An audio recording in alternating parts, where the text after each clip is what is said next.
టీవీ3 news ముందుగా headlines చూద్దాం. తమ్మినేని సీతారాంను వెంటనే అరెస్టు చేయాలన్న వర్లరామయ్య. భూ కబ్జా కేసులో సమగ్ర విచారణ జరపాలని రామయ్య డిమాండ్. భూదందా బాధ్యులపై కఠిన చర్యలు తీసుకోవాలని హెచ్చరిక. బాధితులకు న్యాయం జరిగేలా దర్యాప్తు వేగవంతం చేయాలని వ్యాఖ్య.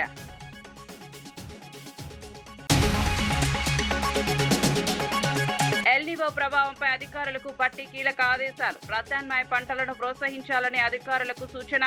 త్రాగునీరు, సాగునీటిపై సమగ్ర కార్యాచరణకు బట్టి ఆదేశం. ఎల్నివో ప్రభావాన్ని ముందుగానే అంచనా వేయాలని సూచన.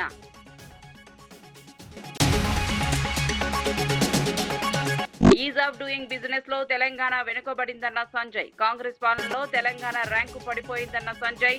పెట్టుబడుల కంటే పేర్ల మార్పులకే ప్రాధాన్యమన్న సంజయ్. పెట్టుబడులను ఆకర్షించే విధానాలపై దృష్టి పెట్టాలని వ్యాఖ్య.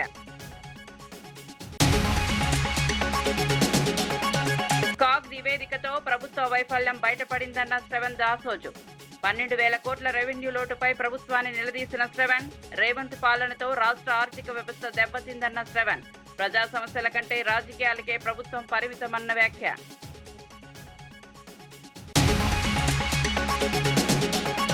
గుంటూరు ఘటనపై స్పందించాలని నూరి ఫాతిమా డిమాండ్. మహిళల భద్రతా హామీలపై సీఎం లోకేష్ ను ప్రశ్నించిన ఫాతిమా. బాధ్యులపై వెంటనే చర్యలు తీసుకోవాలని హెచ్చరించిన వైనం. మహిళలకు పూర్తి రక్షణ కల్పించాలని డిమాండ్. కలెక్టరేట్ లో ఉప ముఖ్యమంత్రి బట్టి విక్రమార్క అధ్యక్షతన ఎల్నివో ప్రభావం, వర్షపాతం లోటు, తాగునీటి లభ్యత, సాగునీటి పరిస్థితులపై సమీక్షా సమావేశం నిర్వహించారు. మంత్రి తుమ్మల నాగేశ్వరరావుతో పాటు ఉన్నతాధికారులు, ప్రజాప్రతినిధులు సమావేశంలో పాల్గొన్నారు. ఎల్నివో ప్రభావాన్ని ముందుగానే అంచనా వేసి తగిన కార్యాచరణ చేపట్టాలని అధికారులకు బట్టి సూచించారు. రైతులకు వాస్తవ పరిస్థితులను వివరించి నీటి లభ్యతకు అనుగుణంగా ప్రత్యామ్నాయ పంటలను ప్రోత్సహించాలని ఆదేశించారు. విద్యుత్ సరఫరా, భూగర్భ జలాల నిర్వహణపై కూడా సమగ్ర ప్రణాళికతో పనిచేయాలని అధికారులను ఆదేశించారు.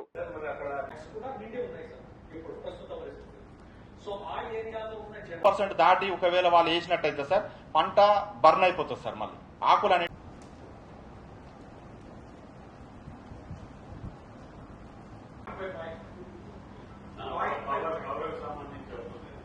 దాని మీద మనకి అక్కడి నుంచి మన ఖమ్మం ముందే ర్యాపిడక్ట్ వరకు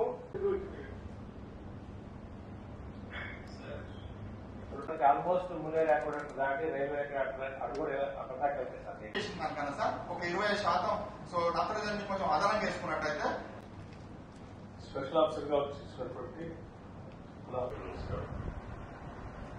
ఈ అత్యవసర సమావేశానికి గత 3 నెలలుగా ఏప్రిల్ మాసం నుంచి చేతిలో ఎంతవరకు శక్తి ఉంటే అంతవరకు ఈ యొక్క ఉపద్రవం వర్షం లేకపోయింది సార్. జూలైలో వచ్చేసరి ప్రారంభించబడింది సార్.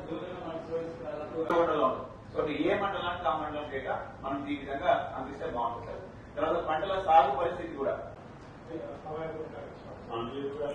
కోఆర్డినేషన్ కమిటీ కరెక్ట్ గా మా దృష్టి చేసాగితే అర్బన్ ఏరియాస్ లో public health department, rural areas లో ఆర్డబ్ల్యూఎస్ డిపార్ట్మెంట్ పంచాయతీరాజ్ నుంచి చూస్తా ఉన్నారు.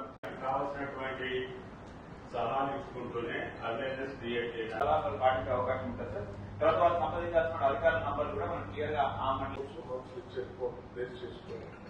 యాక్షన్ ప్లాన్ ఏం చేస్తే లిఫ్ట్ చేసుకున్నా కూడా సో దట్ మనం అప్డేట్ చేసుకోవచ్చు సార్.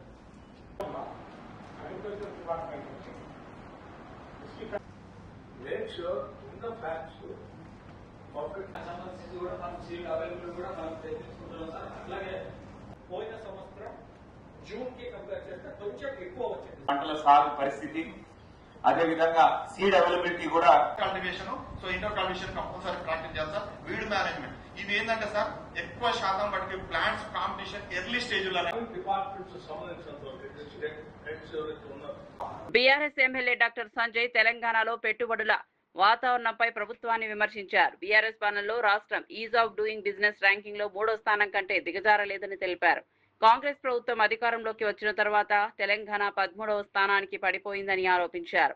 రాష్ట్ర అభివృద్ధి కంటే పేర్ల మార్పులకే ప్రభుత్వం ప్రాధాన్యమిచ్చిందని విమర్శించారు. పెట్టుబడులను ఆకర్షించే విధానాలపై ప్రభుత్వం దృష్టి సారించాలని సంజయ్ సూచించారు. ఆ రోజు ఒకటి చూపెడతా. Telangana rank number 1 2015-16 business reform action plan. ఆ రోజు తెలంగాణ రాష్ట్రం దేశంలో ఈజ్ ఆఫ్ డూయింగ్ బిజినెస్ లో 9.5 సంవత్సరాల్లో ఏ రోజు కూడా 3వ స్థానం నుంచి కిందికి దిగలేదు. 9.5 సంవత్సరాల్లో అంటే సులభంగా వ్యాపారం చేసుకునే రానికి ఒక రాష్ట్రంలో మనం బీఆర్ఎస్ ప్రభుత్వంలో ఉన్నప్పుడు 9.5 సంవత్సరాల్లో ఏనాడు కూడా 3వ స్థానం నెంబర్ 1లో ఉండింది, లేకపోతే నెంబర్ 2, నెంబర్ 3. ఆ రోజు మీ అందరికి గుర్తుంటది. మన ప్లాన్ ని, మన పాలసీని ఆంధ్రప్రదేశ్ రాష్ట్రం ఎట్లా కాపీ కొట్టిందంటే ఆఖరికి మన రాసిన అన్ని కూడా కాపీ కొట్టేసింది ఆ రోజు. అంత బ్రహ్మాండమైన పాలసీలు, అంత బ్రహ్మాండమైన ప్లాన్ ఉండింది మనకు. ఇవాళ ఆ రాష్ట్రాన్ని అంత బ్రహ్మాండంగా నడిపించిన రాష్ట్రాన్ని ఇవాళ ముఖ్యమంత్రి రేవంత్ రెడ్డి గారు వచ్చిన తర్వాత ఇప్పుడు 13th పొజిషన్. అంటే ఏం జరుగుతుంది దీనివల్ల? మరి వ్యాపారస్తులందరూ పారిపోతా ఉన్నారు, కొత్తగా వ్యాపారాలు ఎవరు రావట్లేదు, కొత్తగా ఇండస్ట్రీస్ ఎవరు రారు. మరి ఎందుకు ఈ పరిస్థితి జరుగుతా ఉంది? అన్నిటికంటే ఇంకో విషయం చెప్పాలి మీ అందరికి. నీతి ఆయోగ్ మొన్న కూడా మళ్ళీ టిఎస్ ఐపాస్ అంత బ్రహ్మాండమైన సిస్టమ్ ఇక్కడ లేదు అని చెప్పి మళ్ళీ పొగిడింది. ఇప్పుడు టిఎస్ ఐపాస్ అంత బ్రహ్మాండమైన సిస్టమ్ ఉన్నా కూడా మనం 13వ పొజిషన్లో వస్తున్నామంటే ఒకసారి ఆలోచన చేయండి. టిఎస్ ఐపాస్ ఆ రోజు దేశంలోనే కాదు, ఆ రోజు ప్రపంచ వ్యాపారవేత్తలు కూడా, ప్రపంచంలో ఉన్న అందరి ఇండస్ట్రీస్ కూడా ఇంత బ్రహ్మాండమైన సింగిల్ విండో క్లియరెన్స్ పాలసీని మేము ఎక్కడ చూడలేదు, 15 రోజుల్లో మీకు పర్మిషన్ వచ్చే పాలసీ మేము ఎక్కడ చూడలేదు అని చెప్పి అందరు ప్రశంసించారు. ఇవాళ అంటే 2026లో కూడా ఆనాడు కేటీఆర్ గారు చేసిన పాలసీ గురించే ఇంకా నీతి ఆయోగ్ మాట్లాడుతుందంటే మనం చేసిన పాలసీలు ఎంత బ్రహ్మాండమైన పాలసీలు ఒకసారి ఆలోచించేయండి. మరి ఇవాళ కూడా నీతి ఆయోగ్ బ్రహ్మాండమైన పాలసీ అంటాంది అన్నా కూడా ఇన్వెస్ట్మెంట్ ఫ్రెండ్లీనెస్ లో మనం 13వ పొజిషన్కి పోయినామంటే మన రాష్ట్ర పరిస్థితి ఎట్లా ఉందో ఒకసారి ఆలోచన చేయండి మీరు. ఆనాడు ఐపాస్ ఇస్ ద బెస్ట్, ఇవాళ కూడా NITI Aayog S iPASS is the best అంటా ఉంది, అయినా కూడా 13th పొజిషన్ పోయిందంటే మరి దానికి కారణం ఎవ్వరు? ఒకసారి ఆలోచన చేయండి. వైఎస్ఆర్సీపీ నేత మాజీ స్పీకర్ తమ్మినేని సీతారాంను భూ కబ్జా కేసులో వెంటనే అరెస్ట్ చేయాలని టీడీపీ నేత వర్ల రామయ్య డిమాండ్ చేశారు. నకిలీ ధ్రువపత్రాలలో కోట్ల రూపాయలు విలువైన భూమిని కబ్జా చేశారనే ఆరోపణలపై సమగ్ర విచారణ జరిపి చట్టపరంగా కఠిన చర్యలు తీసుకోవాలని కోరారు. ఈ భూదందా వ్యవహారంలో ప్రధాన పాత్రులందరినీ గుర్తించి బాధ్యులపై చర్యలు తీసుకోవాలని ప్రభుత్వాన్ని విజ్ఞప్తి చేశారు. బాధితులకు న్యాయం జరిగేలా కేసులు దర్యాప్తును వేగవంతం చేయాలని వర్ల రామయ్య కోరారు. శ్రీకాకుళం కార్పొరేషన్ కమిషనర్ దగ్గర మరణ ధృవీకరణ సర్టిఫికెట్ తీసుకొని 4 కోట్ల భూ కబ్జా చేశాడు. నేను డిమాండ్ చేస్తున్నాను ఈ రోజున ఆ శ్రీకాకుళం కార్పొరేషన్ కమిషనర్ని కూడా ముద్దాయిగా చేర్చాలి. ఏమి దయ చూపించాల్సిన అవసరం లేదు ఆఫీసర్ మీద కూడా. బతుకున్నవాడిని చంపేశాడు సార్ అతను. బతుకున్నవాడిని చంపేసి డెత్ సర్టిఫికెట్ ఇచ్చిన శ్రీకాకుళం కార్పొరేషన్ కమిషనర్ని కూడా ఇందులో A10 గాను చేర్చాలి. A10 గా చేర్చి అతన్ని కూడా అరెస్ట్ చేయాలని మేము డిమాండ్ చేస్తున్నాం. ఈ నకిలీ ఒక కూతుర్ని క్రియేట్ చేశారు, అడబాల రజని అని. ఏమి ఎంత క్రియేషన్! నువ్వు పెద్ద సినిమా స్టోరీ రైటర్ రా బాబు తమ్మినేని. నువ్వు పరుచూరి బ్రదర్స్కి వెనకబడ్డారు. నువ్వు సినిమా కథలు రాసుకోవచ్చు, నువ్వు స్టోరీస్ రాసుకోవచ్చు. నువ్వు అడబాల రజని అని ఒరిస్సాలో ఉంటుంది ఈ అమ్మాయి. ఒడిస్సాలో ఉన్న అడబాల రజని అనే అమ్మాయిని తీసుకొచ్చి నకిలీ కుమార్తె, ఈ గోవిందరాజులకి కుమార్తె అని చెప్పి ఈ అమ్మాయి పేరు మీద ఒక ఫ్యామిలీ సర్టిఫికేట్ కూడా ఇచ్చాడు తహసీల్దార్. Family certificate. ఆ ఫ్యామిలీ సర్టిఫికేట్ ఇచ్చిన తహసీల్దార్ని కూడా ముద్దాయిగా పెట్టాలా. సస్పెండ్ చేయటం కాదు, they should be added as an accused. అక్కడ మున్సిపల్ కమిషనర్, ఎందుకంటే చచ్చిపోయిన సర్టిఫికేట్ ఇవ్వటండి, బ్రతుకున్న వాడికి చచ్చిపోయినట్టు. ఈ అమ్మాయి ఒరిస్సాలో ఉన్న అడబాల రజని ఈ గోవిందరాజుల కూతురు ఎట్లా అవుతుందండి? ఎంత కథ రాసావయ్యా తమ్మినేని. అంటే డబ్బు కోసం ఎంత నీచానికైనా పాల్పడతావా? డబ్బు కోసం ఎంత దిగజారుడు పనులైనా చేస్తావా మిస్టర్ తమ్మినేని? పైకి ఎంత నగనాచి కబుర్లు చెబుతాడండి. హౌస్లో మా చంద్రబాబు నాయుడు గారికి నీతులు చెప్పినట్టుగా చెప్పేవాడు ఆయన. నేను నిజంగా కామోసు మంచి నీతిమంతుడు కామోసావు అనుకున్నా. ఇదా నీ జాతకం, ఇదా నీ బండారం మిస్టర్ తమ్మినేని. అందుకే నేను కమిషనర్ని, తహసీల్దార్ని. హైదరాబాద్ లో నిర్వహించిన బీజేపీ మాజీ సైనికుల సెల్ సమావేశంలో రాష్ట్ర అధ్యక్షుడు రామచంద్రరావు పాల్గొన్నారు. ప్రధాని నరేంద్ర మోదీ నాయకత్వంలో దేశ రక్షణ రంగం మరింత బలోపేతమైందని, 1 ర్యాంక్ 1 పెన్షన్ అమలుతో మాజీ సైనికులకు విశేష ప్రయోజనం చేకూరుతుందని తెలిపారు. మాజీ సైనికులు తమ సమస్యల పరిష్కారంతో పాటు దేశ అభివృద్ధిలోనూ చురుకుగా భాగస్వాములు కావాలని పిలుపునిచ్చారు. తెలంగాణలో బీజేపీని అధికారంలోకి తీసుకురావడంతో కూడా మాజీ సైనికులు కీలక పాత్ర పోషించాలని రామచంద్రరావు కోరారు. కర్నల్ శ్రీనివాస్ గారిని నేను అభినందిస్తాను. వారిని, వారి టీంని, మొత్తం టీంని, అనిల్ సింగ్ గారు అయితే, రాజేంద్ర సింగ్ గారు అయితే, మీరందరూ కూడా వారితో కోఆపరేట్ చేసి ఈరోజు ఎక్స్ సర్వీస్మెన్ సెల్, ఇంతకుముందు బీజేపీలో సెల్స్ కొన్ని సెల్స్ మాత్రమే స్ట్రాంగ్ ఉంటుండే, కానీ ఈసారి మనం చూస్తూ ఉన్నాం ఎక్స్ సర్వీస్మెన్ సెల్ కూడా ఆ స్ట్రెంథనింగ్ పార్టీలో ఒక స్ట్రాంగ్ సెల్గా ఏర్పాటైంది. ఈ సెల్ అనేది మనం ఎక్కడికైతే ఆ ఒక ప్రొఫెషనల్ ఏరియాస్కి మనం పనిచేసేటటువంటి పార్టీ ఒక వింగ్, అడ్వకేట్కు లీగల్ సెల్, కార్మికులకు లేబర్ సెల్, అదేవిధంగా డాక్టర్స్ సెల్, ఇట్లా ఈ ఎక్స్ సర్వీస్మెన్ సెల్ కూడా అనేక సంవత్సరాలుగా ఉండే. గతంలో ఏవిఎస్ఎం రాధాకృష్ణ గారు, మాధవన్ గారు ఉంటుండే, అప్పుడు కొద్దిగా యాక్టివ్ ఉంటుండే, కానీ ఇప్పుడు ఇంకా ఈరోజు దానికన్నా యాక్టివిటీస్ పెరిగినాయి ఉన్నాయి. శ్రీనివాస్ గారి నాయకత్వంలో చాలా బాగా చేస్తూ ఉన్నారు. నిజంగా సంతోషంగా ఉన్నది. ఈరోజు ఎక్స్ సర్వీస్మెన్ అందరూ కూడా ఇంత పెద్ద ఎత్తున ఇక్కడ రావటము, జిల్లాకు కమిటీలు కావటము, మీ అందరినీ ఒకటే కోరుతాను, యాక్టివ్గా ఉండాలి. మనం ఎక్స్ సర్వీస్మెన్ సంబంధించిన అనేక ప్రాబ్లమ్స్ ఉన్నాయి. నేను ఎమ్మెల్సీగా ఉన్నప్పుడు ఆ రోజు ప్రతి ఒక్క జిల్లా కలెక్టర్లో రిటైర్డ్ ఎంప్లాయీస్కు, అది ఎక్స్ సర్వీస్మెన్లకు ఒక బోర్డు ఉంటుంది. దాంట్లో చాలా సమస్యలు కూడా వస్తుండే ఉంటాయి. వాళ్ళకు సమాజంలో కానీ ఇక్కడ కానీ ఏదైనా వాళ్ళు ఎదుర్కొనే సమస్యల మీద కూడా వాళ్ళకు ఒక బోర్డు ఉంటుంది కలెక్టర్ ఆఫీస్లో. అది సరిగ్గా పనిచేయట్లేదు, దాని మీద కూడా నేను చాలా మాట్లాడలేదు. మీరు కూడా ఎక్స్ సర్వీస్మెన్ సమస్యలతో పాటు దేశ సమస్యల మీద కూడా స్పందించాల్సిన అవసరం ఉన్నది. రేపు 26వ తారీఖు కార్గిల్ దివస్ ఉన్నది. గుంటూరు మహిళా వ్యవస్థ ఘటనపై ముఖ్యమంత్రి చంద్రబాబు, మంత్రి నారా లోకేష్, ఉప ముఖ్యమంత్రి పవన్ కళ్యాణ్ స్పందించాలని వైఎస్ఆర్సీపీ నేత నూరి ఫాతిమా డిమాండ్ చేశారు. ఎన్నికల సమయంలో మహిళల భద్రతపై ఇచ్చిన హామీలు ఇప్పుడు ఏమయ్యాయని ప్రశ్నించారు. మహిళల జోలికి వస్తే కఠిన చర్యలు తీసుకుంటామని చెప్పిన నాయకులు ఈ ఘటనపై మౌనం ఎందుకు పాటిస్తున్నారని నిలదీశారు. రెడ్ బుక్ పేరుతో క్రమశిక్షణ గురించి మాట్లాడిన ప్రభుత్వం ఇప్పుడు బాధ్యులపై చర్యలు తీసుకోవాలని, మహిళలకు పూర్తి రక్షణ కల్పించాలని నూరి ఫాతిమా కోరారు. అలాగే మాధవి గారు ఏ విధంగా మరి ఆవిడ మాట్లాడుతున్నారు, నవ్వుతా హేళనగా మాట్లాడుతున్నారు. నిజంగానే సాటి మహిళగా ఆవిడికి బుద్ధుందా అని అడుగుతున్నాం. ఎందుకనంటే గల్లా మాధవి అనే వ్యక్తి నేను మహిళలకి రక్షణగా, నేను మహిళలకి తోడుగా, ప్లస్ గ్రీవెన్స్ ప్రతి రోజు కూడా నేను తీసుకుంటున్నాను, మహిళలవి గాథలన్నీ వింటున్నాను అని చెప్తున్న వ్యక్తి మరి మీ దగ్గర ఆవిడ 16వ తారీఖున వస్తే ఎందుకు యాక్షన్ తీసుకోలేదని అడుగుతున్నాను. ఎందుకు 16వ తారీఖున మీరు యాక్షన్ తీసుకోకుండా ఎందుకు ఆయన్ని తూతూ మంత్రంగా 17వ తారీఖున సస్పెండ్ చేశారని చెప్పి లెటర్ ఇచ్చేశారు. మరి అలాగే 15వ తారీఖున మధ్యాహ్నం ఆ కుటుంబం అంతా స్టేషన్ కి వెళ్లినప్పుడు దాదాపుగా 4-5 గంటలు ఆ ఇంట్లో వాళ్ళు స్టేషన్ లోనే కూర్చోబెట్టి ఎందుకు వాళ్ళ మీద కేసులు కట్టలేదు, మల్లెల మూర్తి అనే వ్యక్తి మీద ఎందుకు కేసు కట్టలేదు, బైండ్ ఓవర్ ఎందుకు చేయలేదు, అది చెయ్యకపోవటానికి కారణం ఎమ్మెల్యే గారు. ఎందుకనంటే అనుచరులు కదా వీళ్ళంతా. మల్లెల మూర్తి టీడీపీకి సంబంధించిన నాయకుడు. ఒకవేళ టీడీపీ వాళ్ళ మీద యాక్షన్ తీసుకుంటే మా మీద యాక్షన్ తీసుకుంటారేమో అని చెప్పి మరి పోలీసులు భయపడ్డారు.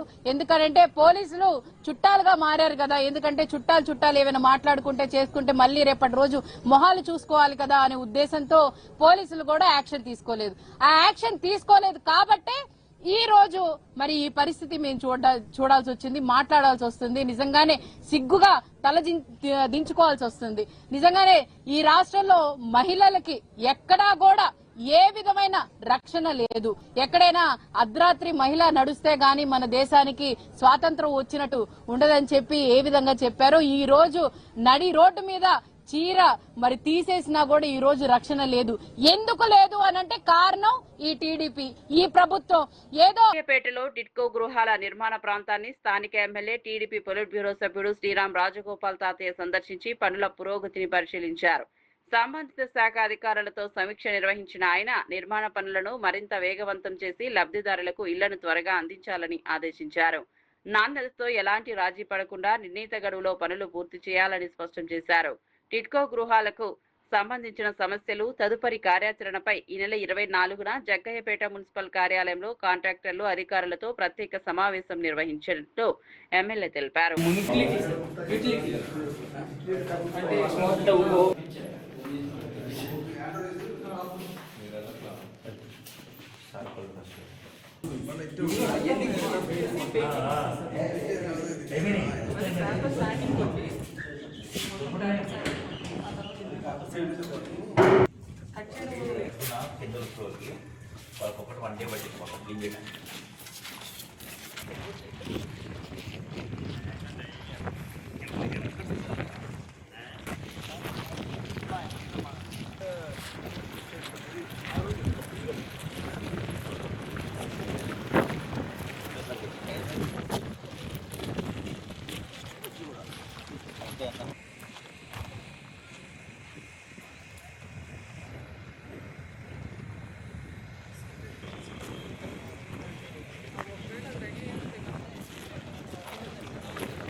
ఎన్టీఆర్ జిల్లా విజయవాడలో నిర్వహించిన షైనింగ్ స్టార్స్ ప్రతిభా పురస్కార్ 2026 కార్యక్రమం ఘనంగా జరిగింది. జిల్లా కలెక్టర్ లక్ష్మీషా, ఎమ్మెల్యే గద్దె రామ్మోహన్ ముఖ్య అతిథులుగా హాజరై ప్రతిభ కనపరిచిన విద్యార్థులను సత్కరించారు. జిల్లాలోని 20 మండలాల నుంచి ఎంపికైన 135 మంది 10వ తరగతి, 45 మంది ఇంటర్ విద్యార్థులకు పథకం, 20,000 నగదు బహుమతి, ప్రశంసా పత్రాలను అందజేశారు. చిన్న ప్రోత్సాహం కూడా విద్యార్థుల భవిష్యత్తును మార్చగలదని కలెక్టర్ పేర్కొన్నారు. వికసిత్ భారత్ లక్ష్య సాధనలో విద్యార్థులు కృషి చేసి దేశానికి గర్వకారణంగా నిలవాలని పిలుపునిచ్చారు.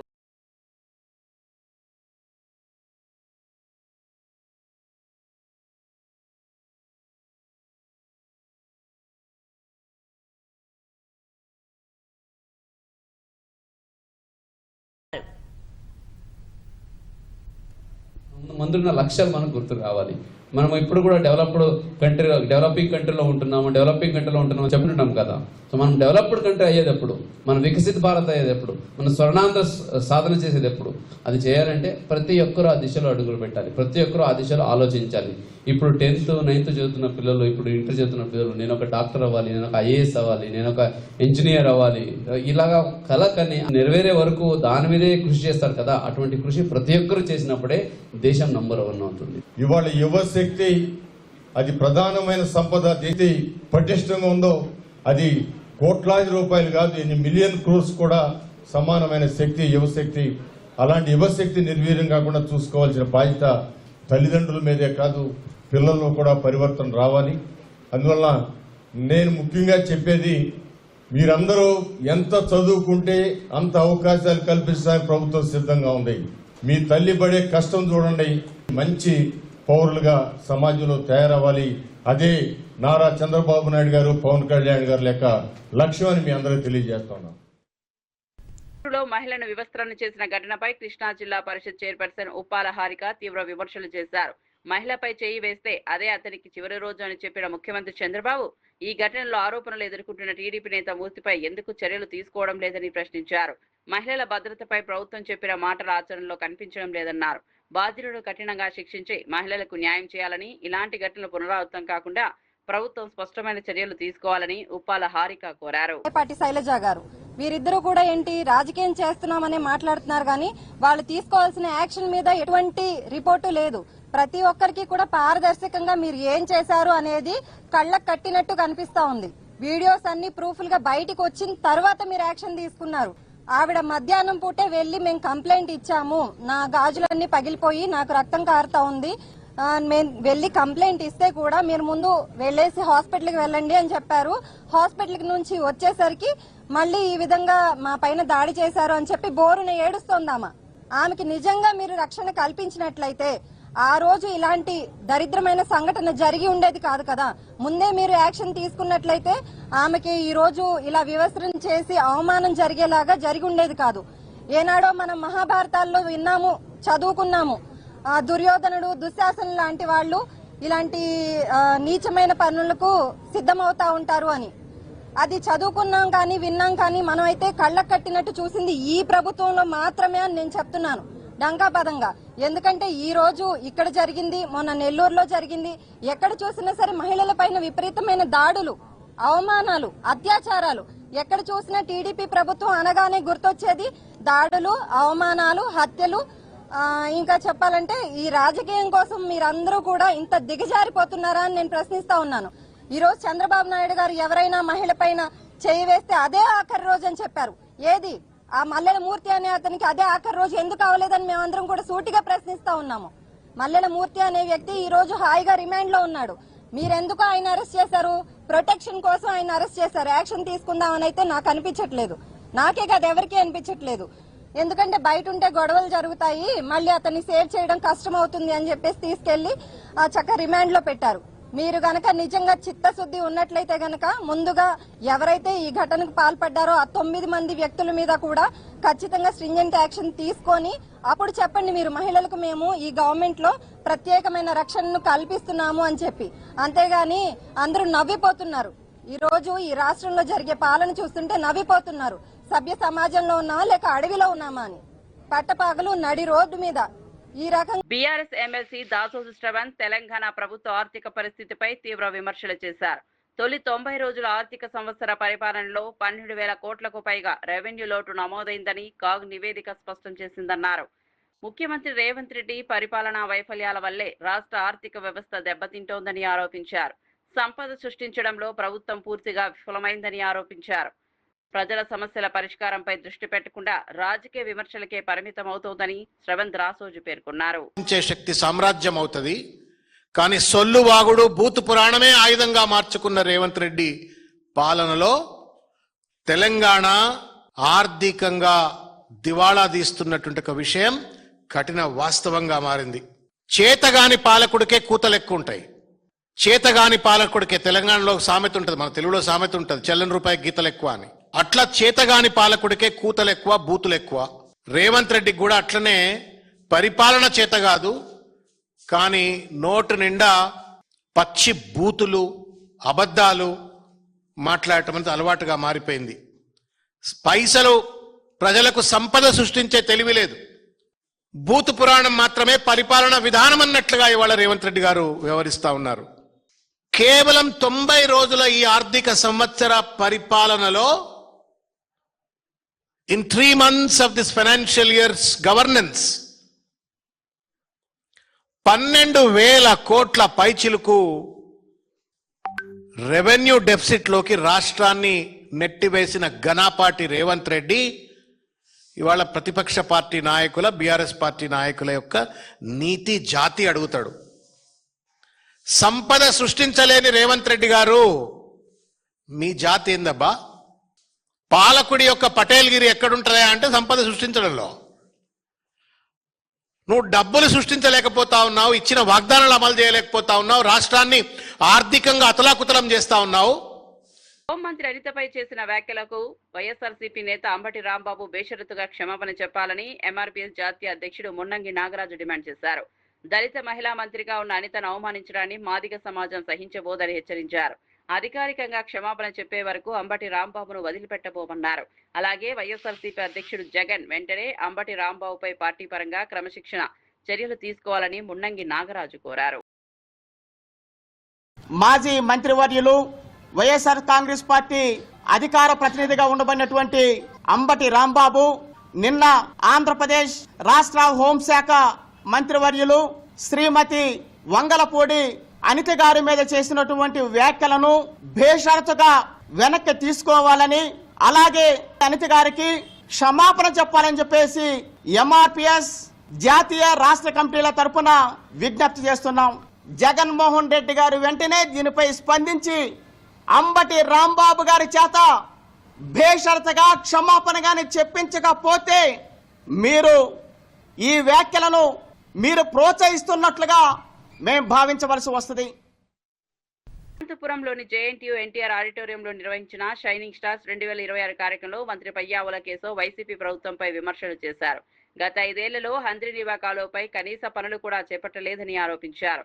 కూటమి ప్రభుత్వం ఏడాది వ్యవధిలోనే జిల్లాకు రికార్డు స్థాయిలో సాగునీరు అందించిందని తెలిపారు. గతంలో ప్రాజెక్టుల గురించి మాట్లాడిన వారు ఇప్పుడు పాదయాత్రలు చేస్తూ ప్రజలను తప్పుదోవ పట్టిస్తున్నారని విమర్శించారు. అభివృద్ధి పనులతోనే ప్రజల విశ్వాసం పొందుతామని మంత్రి పయ్యావుల కేశవ్ పేర్కొన్నారు. జగన్మోహన్ రెడ్డి గారు వచ్చి 3 నెలల్లో కాలువ ప్రారంభిస్తానన్నాడు. 5 ఏళ్లలో ఏం చేశారు? ఇవాళ మేము చిత్తశుద్ధితో ఉన్నాం, పని చేస్తా పోతున్నాం. రికార్డు స్థాయిలో నీళ్లను తీసుకొచ్చాం, ప్రజల కోసం పని చేస్తున్నాం. ఇంకా చేయాల్సింది ఎంతో ఉంది అని బాధ్యతగా ఉన్నాం. శాఖాపరంగా అడుగుతాం. అందులో నాసిరకం పనులు జరిగాయి అనంటే మీరు సాక్ష్యాలు ఇవ్వండి, జరగలేదు అనంటే కేసులకు సిద్ధంగా అండి. బట్టగాల్చి ముఖానేసి జరిగే మంచికి కూడా చెడును పూసేటువంటి ప్రయత్నం చేస్తే ప్రభుత్వం ఊరికే ఉండదు. ఆత్మసాక్షిగా ఒక మాట, సాక్షి కోసం ఒక మాట వద్దు విశ్వేశ్వరరెడ్డి. నీ మనసులో మాట ఏందో నువ్వు ఇంటర్నల్ గా చెప్పుకున్నావు. మీ వాళ్ళు మేలుకుని లైవ్ ఆపేశారు. బయటకు వచ్చి మళ్ళీ ఆ సాక్షి కోసం మాట్లాడతావు. సాక్షి కోసం కాదు, ఆత్మసాక్షిగా మాట్లాడు, ప్రజల కోసం పనిచేయి. ఆంధ్రప్రదేశ్ లో మహిళల భద్రత పూర్తిగా దెబ్బతిందని మాజీ మంత్రి విడుదల రజని ఆరోపించారు. అధికార మదంతో టీడీపీ నేతలు మహిళలపై దాడులకు పాల్పడుతున్నారని విమర్శించారు. గుంటూరులో మహిళలపై 2 సార్లు దాడి చేసి వివస్త్రణ చేసినా పోలీసులు వెంటనే స్పందించలేదని అన్నారు. సీసీటీవీ దృశ్యాలు వెలుగులోకి వచ్చిన తర్వాతే కేసు నమోదు చేశారని ఆరోపించారు. మహిళలకు రక్షణ కల్పించడంలో ప్రభుత్వం పూర్తిగా విఫలమైందని, బాధ్యులపై కఠిన చర్యలు తీసుకుని బాధితురాలికి న్యాయం చేయాలని విడుదల రజని డిమాండ్ చేశారు. మేమంతా ఉన్నామని చెప్పి ఒక మారల్ సపోర్ట్ గా నిలబడడం జరిగింది. అలాగే వారి కుటుంబాన్ని కూడా పరామర్శించి అసలు ఏం జరిగింది, ఈ గొడవ ఎలా మొదలైంది, ఏమేం జరిగింది అని వారి మాటల్లో అడిగి తెలుసుకోవడం జరిగింది. ఈ ఘటన ఎంత దారుణం అంటే అంత దారుణం అని చెప్పొచ్చు, అంత బాధాకరం. ఇలాంటి ఘటన ఈ రోజున మన ఆంధ్రప్రదేశ్ రాష్ట్రంలో నెలకొందంటే ఇది ఖచ్చితంగా ముమ్మాటికి ఈ గవర్నమెంట్ ఫెయిల్యూర్. పోలీసులంటే భయం లేక అధికార మదంతో మితిమీరిపోయి ఎక్కడ ఇంత కూడా కొంచెం కూడా ఇది తప్పు అని ఆదం మర్చిపోయి మరి టీడీపీ నాయకులు ఏ విధంగా కూడా ఈ మహిళ మీద వారి యొక్క కుటుంబం పట్ల వ్యవహరించారో మనం అందరం కూడా చూస్తున్నాము. ఈ ఇన్సిడెంట్ చాలు బీహార్ ని మించి ఈ రోజు ఆంధ్రప్రదేశ్ రాష్ట్రంలో ఏ విధంగా ఈ ప్రభుత్వం వచ్చాక మరి టీడీపీ వాళ్ళు గూండాల్లాగా రౌడీల్లాగా చెలరేగుతున్నారో ఇదే ఇన్సిడెంట్ అందరికీ కూడా ఒక నిదర్శనం అని చెప్తా ఉన్నాను. ఈ ఇన్సిడెంట్ వాస్తవాల్లోకి వెళ్తే మనం ఎవరైతే ఈ మహిళ ఉందో వారి యొక్క కుటుంబం వాళ్ళ ఇంటి ముందు బోరు రిపేర్ చేసుకుంటూ ఉంటే ఆ వార్డు సెక్రటరీ అయినటువంటి టీడీపీ నాయకుడు వచ్చి మీరు మీ ఇంటి ముందు బోర్ రిపేర్ చేస్తున్నారు అని చెప్పి మాకు మామూలు ఇవ్వాలి, 10,000 మాకు మామూలు ఇచ్చే మీ ఇంటి ముందు మీ బోర్ రిపేర్ చేసుకున్నాను డిమాండ్ చేశాడు. మా ఇంటి ముందు మేము మా బోరు రిపేర్ చేసుకుంటే నువ్వెవరయ్యా, నీకెందుకు ఇయ్యాలయ్యా అని చెప్పి అడిగినందుకు ఇంత దారుణమైనటువంటి పరిస్థితి రోజు నెలకొంది.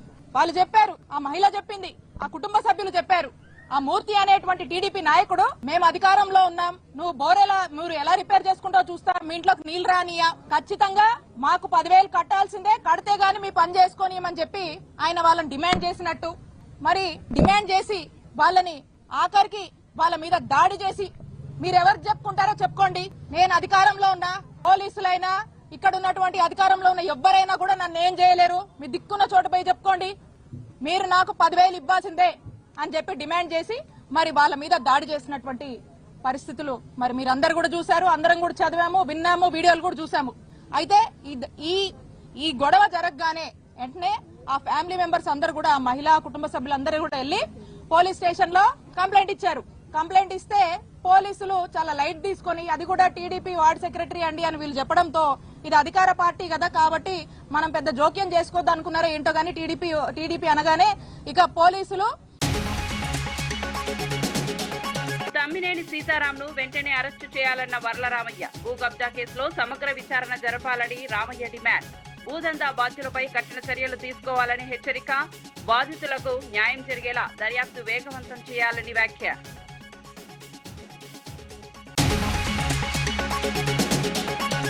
ఎల్నినో ప్రభావంపై అధికారులకు పట్టి కీలక ఆదేశాలు. ప్రత్యామ్నాయ పంటలను ప్రోత్సహించాలని అధికారులకు సూచన. త్రాగునీరు, సాగునీటిపై సమగ్ర కార్యాచరణకు బట్టి ఆదేశం. ఎల్నినో ప్రభావాన్ని ముందుగానే అంచనా వేయాలని సూచన.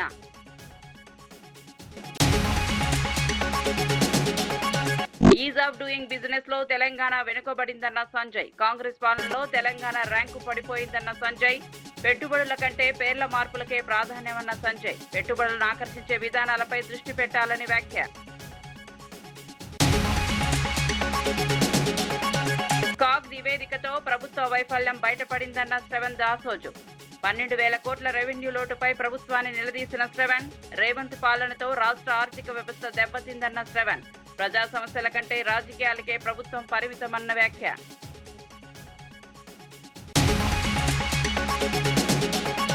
గుంటూరు ఘటనపై స్పందించాలని నూరి ఫాతిమా డిమాండ్. మహిళల భద్రతా హామీలపై సీఎం లోకేష్ ను ప్రశ్నించిన ఫాతిమా. బాధ్యులపై వెంటనే చర్యలు తీసుకోవాలని హెచ్చరించిన వైనం. మహిళలకు పూర్తి రక్షణ కల్పించాలని డిమాండ్.